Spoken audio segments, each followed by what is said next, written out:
Good morning children. बच्चों, last class के अंदर, लेक्चर के अंदर हमने लेसन नंबर 4 का अभ्यास किया, वल्लभी विद्या स्थानम। वहाँ पर हमने लेसन का पठन किया, उसका हिंदी अनुवाद, अंग्रेजी अनुवाद और उसके जो भी मीनिंग्स है उसको हमने वहाँ पर पढ़ा और उसके अनुरूप वल्लभी विद्या, तक्षशाला, नालंदा आदि महाविद्यालयों की भी चर्चा की।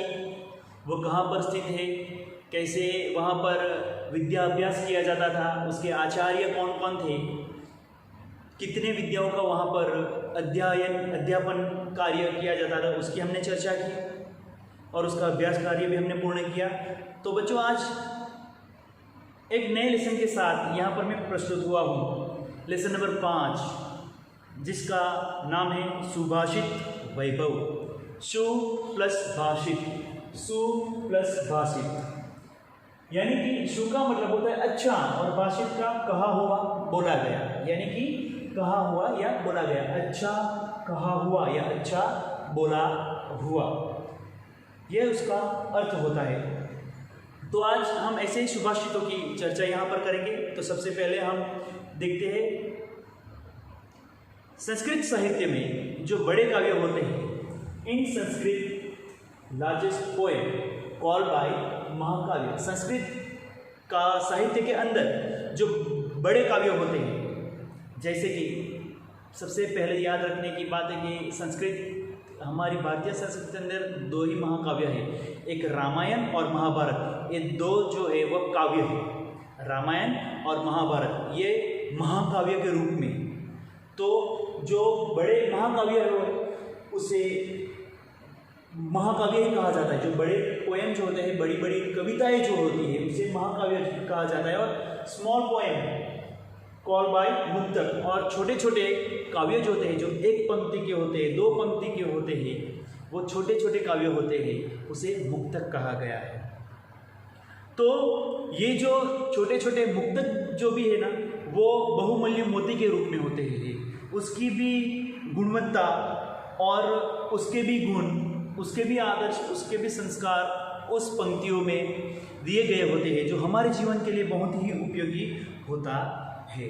बच्चों, यहाँ पर संस्कृत साहित्य में ऐसे बहुत सारे मुक्तकों को दिया गया हुआ है, और उनमें से हमें जो अच्छे मुक्तक है, जो हमारे जीवन में, हमारे स्वभाव में, हमारे नेचर, हमारा कल्चर जो है उसके साथ उसे संबंधित किया गया है, हमें उनमें से कौन से गुण लेने हैं, यह बात इस सुभाषित के अंदर दोहराई गई है। जो बात आज हम पढ़ने वाले हैं, जो लेसन आज हम सीखने वाले हैं, उनमें 8 सुभाषित दिए गए हुए हैं, और 8 के 8 जो सुभाषित हैं उनमें गुण है, चलायमान, कीर्ति की बात की गई है, चिरंजीविता की बात की गई है। हाँ, सर्व पापों का जो मूल है, वह मूल जो है वह लोभ लालच की बात की गई है। स्वजन और सच्चे इंसानों की, सच्चे मित्र की परख की बात की गई है। और सज्जन और दुर्जन दोनों में अंतर क्या है, उसकी भी बात की गई। यानी कि इन सुभाषितों के द्वारा हमारे पूरे व्यक्तित्व का उज्जवल और चरित्रवान जो बनना है, उसकी प्रेरणा, उसकी जो प्रेरणा है, वह इस सुभाषित के अंदर से हम आज ग्रहण करेंगे। तो आइए बच्चों, सुभाषित के पठन और गायन से हम शुरुआत करेंगे, और उसका हिंदी और अंग्रेजी अनुवाद भी हम सीखें। तो बच्चों, शुरुआत करते हैं लेसन नंबर 5 के पहले श्लोक का, सुभाषित का। माधुर्यम् अक्षरं व्यक्ति पदच्छेदस्तु सुस्वरा धैर्यं लय समर्थं च षडेते पाठका गुणा। माधुर्यम, यहाँ पर शब्द माधुर्यम अक्षरम व्यक्ति, यहाँ पर संधि विच्छेद शब्द है। माधुर्यम प्लस अक्षर प्लस व्यक्ति ही, ये तीनों शब्द जो है वह संधि युक्त शब्द है। तो पहला यहाँ पर शब्द है माधुर्यम, माधुर्यम यानी कि मधुरता, इसका अर्थ होता है मधुरता, स्वीटनेस जिसे हम कहते हैं, मधुरता। अक्षरम, अक्षर यानी अक्षर की, अक्षरम अक्षर की। अभिव्यक्ति यानी कि यहाँ पर व्यक्ति जो संधि शब्द है वहाँ पर हमें लेना है पूरा शब्द अक्षर की अभिव्यक्ति, यानी कि मधुरता कौमा अक्षर की अभिव्यक्ति। पदच्छेदस्तु, यहाँ पर भी संधि विच्छेद शब्द है, देखिए पद प्लस छेदस्तु यानी कि पद का विभाजन, पदों का विभाजन, शब्द का विभाजन। सुस्वर, सुस्वर यानी कि अच्छा स्वर, हाँ स्वीट वॉइस, गुड वॉइस जिसे हम कहते हैं वो, अच्छा स्वर। धैर्यम, धैर्यम, धैर्यम यानी कि धीरज, पेशेंस जिसे हम कहते हैं पेशेंस, ओके पेशेंस। लय समर्थम, लय समर्थम, लय के योग्य, लय के योग्य। In keeping with the beat, beat होते हैं ना जो गाना बजता है, हाँ हम कोई गाना गाते हैं तो वो बीट के साथ मैच होना चाहिए, ऐसा हम कहते हैं ना, तो वो लय के योग्य होना चाहिए, हाँ in keeping with the beat जिसे हम कहते हैं। च का मतलब होता है और, च का मतलब क्या होता है और।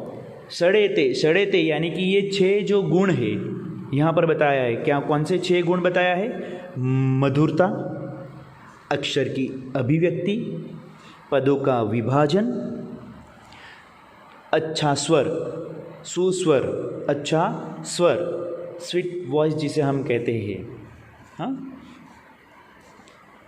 और धीरज, धीरज और लय, धीरज और लय, ये 6 प्रकार के जो गुण हैं। पाठ का गुणा, यह किसके गुण हैं? जो पढ़ने वाला है उनके गुण हैं। पढ़ने में भी माधुरता हो, माधुरता होनी चाहिए, पढ़ने में भी मधुरता होनी चाहिए। इसीलिए यहाँ पर पहला ही सुभाषित जो है उसमें कहा गया है कि मधुरता, अक्षर की अभिव्यक्ति, पदों का विभाजन, स्वर यानी कि अच्छा स्वर, धीरज पेशेंस यानी कि पेशेंस, और योग्य लय, योग्य लय, ये 6 गुण पाठकों के अच्छे गुण होने चाहिए। तो बच्चों ये था हमारा पहला श्लोक। आइए दूसरे श्लोक की ओर आगे बढ़ते हैं। दूसरा सुभाषित। चलम वित्तम चलम चित्तम चले जीवित यौवने चलाचलमिदं सर्वं कीर्तिरेव हि जीवति। यह दूसरा सुभाषित। तो बच्चों यहाँ पर चलम ऐसा शब्द है, चलम, चलम, चले, चला, चल, ऐसे शब्द दिया गए हैं। तो चलम का अर्थ होता है चंचल और वित्त का अर्थ होता है धन। तो धन कैसा है? यहाँ पर सुभाषितकार ने क्या बताया? धन जो है वह चंचल है। और दूसरे 2 शब्द है चलम चित्तम, चित्त यानी कि मन, और चल का फिर से वही अर्थ है चंचल, यानी कि मन भी कैसा है? चंचल।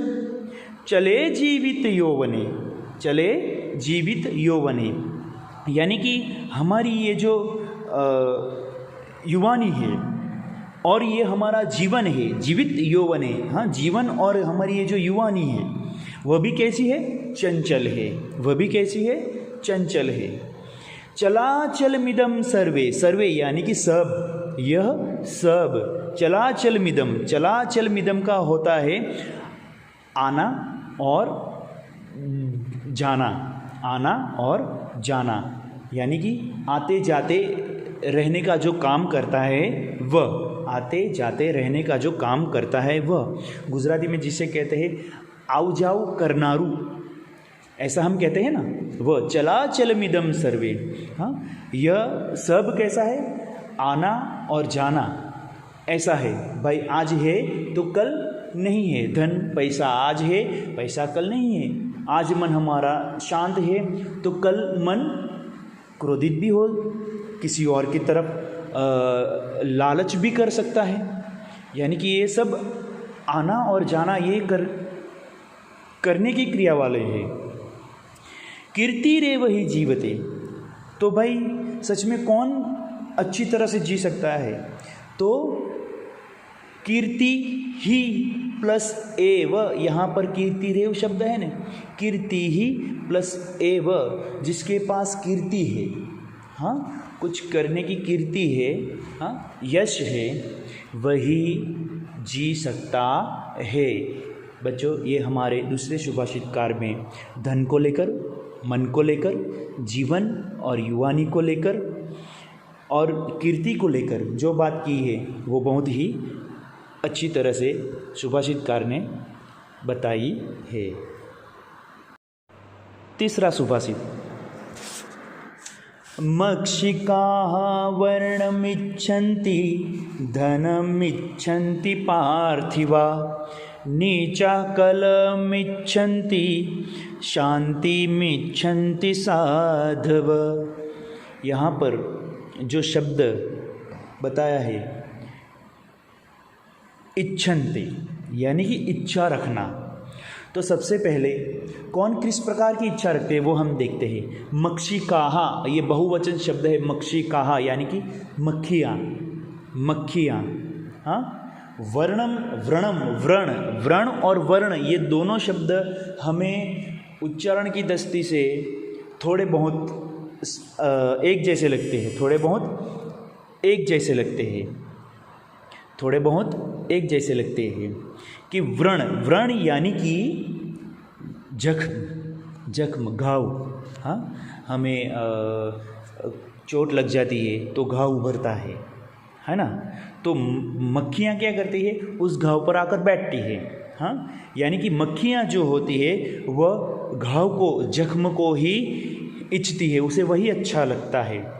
धनम इच्छन्ति पार्थिवा, पार्थिव इसका मतलब होता है राजा, संस्कृत में नृपः, राजा, हाँ। धनम प्लस इच्छन्ति, पार्थिवाः शब्द जो है वह भी बहुवचन शब्द है, हाँ। राजाओं, हाँ सभी प्रकार के राजाएं, तो राजाओं को क्या अच्छा लगता है? धन, धनम प्लस इच्छन्ति, इसका संधियुक्त शब्द है। यहाँ पर वर्णम प्लस इच्छन्ति, यहाँ पर धनम प्लस इच्छन्ति, राजाओं को धन की इच्छा है। नीचाः कलम, कलहम प्लस इच्छन्ति, नीचाः यानी कि नीच प्रकार के जो लोग हैं, हाँ, जो हमेशा खराब वृत्ति धारित करते हुए लोग जो है, नीचा लोग जो है, नीच प्रकार के जो लोग हैं वह हमेशा झगड़ा ही उसे अच्छा लगता है, वो झगड़े के ही इच्छा रखते हैं। छोटी छोटी बातों में झगड़ा, हाँ हाँ, व्यसन करके झगड़ा, हाँ ड्रिंक करके झगड़ा, तो वो लोगों को क्या अच्छा लगता है भाई? झगड़ा। नीच प्रकार के जो लोग होते हैं उसे झगड़ा ही अच्छा लगता है। कलहम प्लस इच्छन्ति, नीचाहा शब्द जो है वह भी बहुवचन शब्द है। एक वचन शब्द है नीच, नीच यानी कि नीच प्रकार के लोग, तुच्छ लोग जिसे हम कहते हैं। शांति इच्छन्ति साधवा, साधवा यानी कि सज्जन लोग जो है, साधवाहा यानी कि सज्जन लोग जो है, साधव ये भी बहुवचन शब्द है। साधु लोग जो, सज्जन लोग जो है वो किसकी इच्छा रखते हैं? शांतिम प्लस इच्छन्ति, वह शांति की इच्छा रखते हैं। इसे किसी प्रकार के कलह की ज़रूरत नहीं है, ना किसी धन की ज़रूरत है, बस उसे क्या चाहिए? शांति चाहिए। तो यहाँ पर तीसरे शब्द में बहुत अच्छी बात की गई है कि मक्खियों को जख्म अच्छा लगता है, वह जख्म की इच्छा करती है, राजाए धन की इच्छा रखते हैं। नीच प्रकार के जो लोग हैं वो लड़ाई झगड़े की इच्छा रखते हैं, पर सज्जन लोग जो है उसे शांति की इच्छा रखते हैं, वह शांति की इच्छा रखते हैं। तो बच्चों ये था हमारा तीसरा सुभाषित। चौथा सुभाषित, गावो गंधेन पश्यन्ति वेदैः पश्यन्ति ब्राह्मणा चारैः पश्यन्ति राजनश्चक्षुर्भ्यामितरे जना। देखो यहाँ पर गाय, ब्राह्मण, गुप्तचर और राजाओं की जो बात की है, हाँ, उनके देखने की, उनके सोचने की, उनके स्वभाव की यहाँ पर बात की है।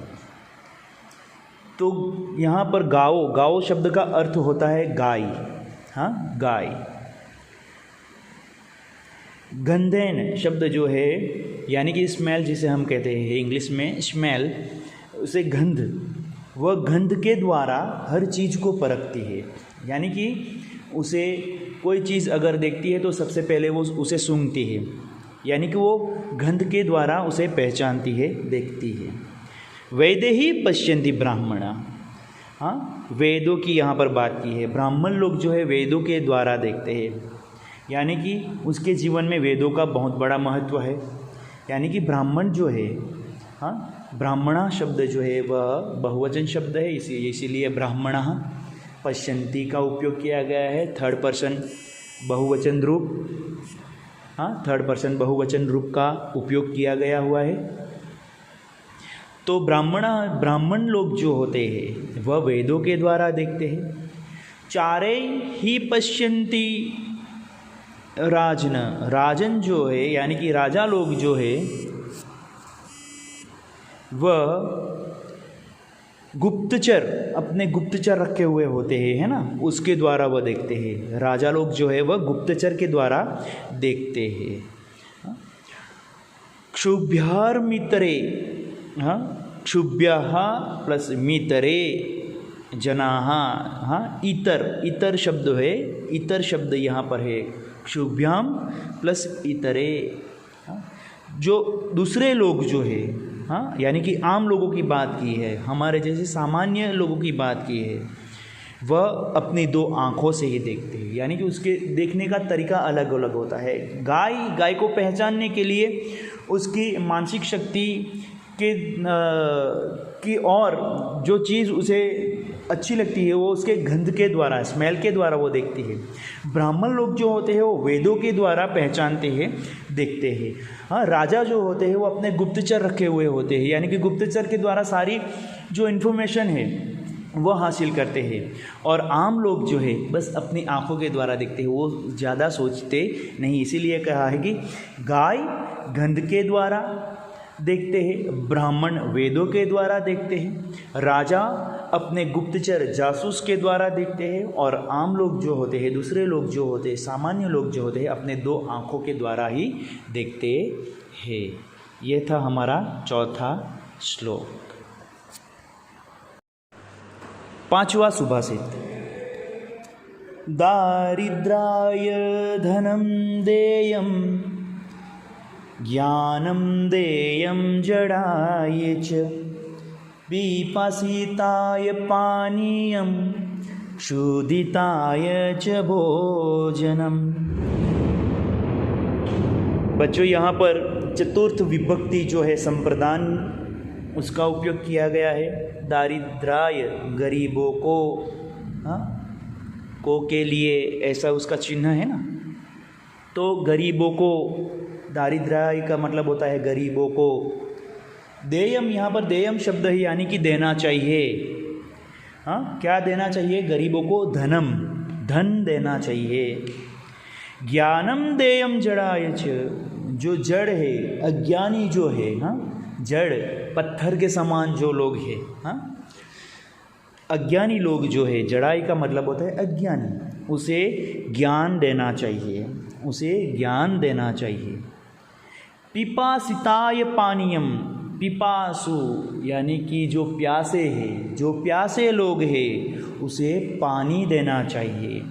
क्षुधिताय, क्षुधा शब्द का अर्थ होता है भूखा, हाँ, हंग्री, भूखा, हंग्री। तो ये भूखे लोग जो है उसे क्या देना चाहिए? भोजनम, यानी कि भोजन देना चाहिए। तो यहाँ पर देने की बात की है, संप्रदान विभक्ति का उपयोग हुआ है। तो गरीबों को धन देना चाहिए, अज्ञानियों को ज्ञान देना चाहिए, प्यासे को पानी देना चाहिए। च शब्द यहाँ पर है, उसका अर्थ होता है और, तो और भूखे को भोजन देना चाहिए। ये था हमारा 5वां सुभाषित। 6ठा सुभाषित, लोभात् क्रोधः प्रभवति, लोभात् कामः प्रजायते, लोभान्मोहश्च नाशश्च, लोभः पापस्य कारणम्। यहाँ पर लोभ की बात की है, लालच की बात की है सुभाषितकार ने, कि लोभ से हमें क्या क्या हानि हो सकती है, इसकी बात की। इसीलिए तो हिंदी में कहावत है कि लालच बुरी बला। तो लोभ, लोभात यानी कि लोभ से, सप्तमी विभक्ति, पंचमी विभक्ति अपादान, पंचमी विभक्ति अपादान जो है लोभ से, उसकी यहाँ पर बात की गई है, लोभ से। तो लोभ से क्या क्या होता है? लोभात यानी कि लोभ से, प्रभवती यानी कि उत्पन्न होता है। क्या उत्पन्न होता है? क्रोध, क्रोध उत्पन्न होता है। लोभात काम प्रजायते, और लोभ से ही काम की इच्छा होती है। काम, लोभ से ही काम की इच्छा होती है। लोभान मोहश्च नाशश्च, लोभ और मोह, लोभ से मोह उत्पन्न होता है। हम लालच करते हैं तो उसके प्रति हमें मोह जागता है, भले बुरे हमारे ख्याल शुरू हो जाते हैं, और वह किसका कारण होता है? वह नाश का कारण होता है, विनाश की ओर हमें ले जाता है। इसीलिए यहाँ पर कहा है लोभान मोहश्च नाशश्च, लोभ से मोह और नाश होता है।